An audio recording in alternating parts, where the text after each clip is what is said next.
Alright, you want to know what's going on in this week's Parashat? Here are the Shpark notes. The Shpark notes. Parashat Yitro.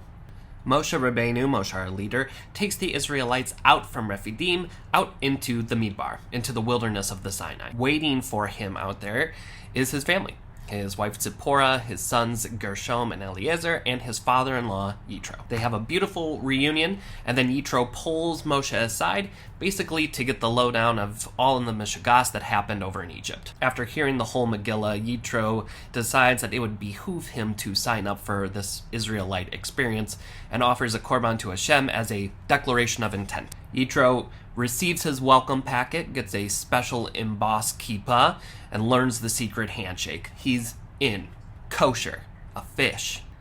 But he does have some critiques, as every good father-in-law should. He sees that Moshe is an intense workaholic, a bit of a micromanager, and so he takes a number and waits online to get an audience with his son-in-law. Seeing how exhausted Moshe is, Yitro sits him down and teaches him the fundamental tenets of radical self-care, boundary setting, and task designation, completely revolutionizing the Jewish legal system, and basically setting himself up as the COO of the tribe and the entire HR department in the process. With things running smoother in the camp, Hashem tells Moshe Rabbeinu it's time to make things official. They need to sign their paperwork so that the Israelites and Hashem can officially become partners, change their status on Facebook from single to married, take care of things. Although it won't take long for the status to be changed to it's complicated.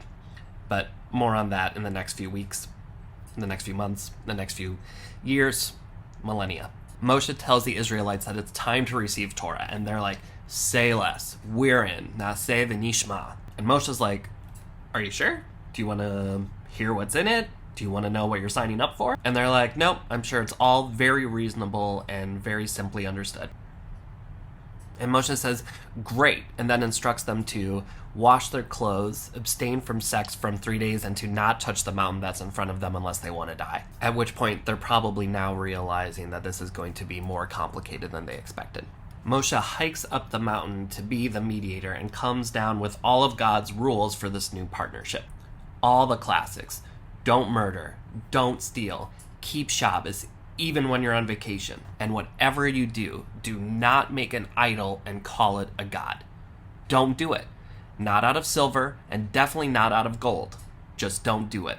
This is called foreshadowing. And that's Parashat Yitro. The rest is commentary. Go and learn.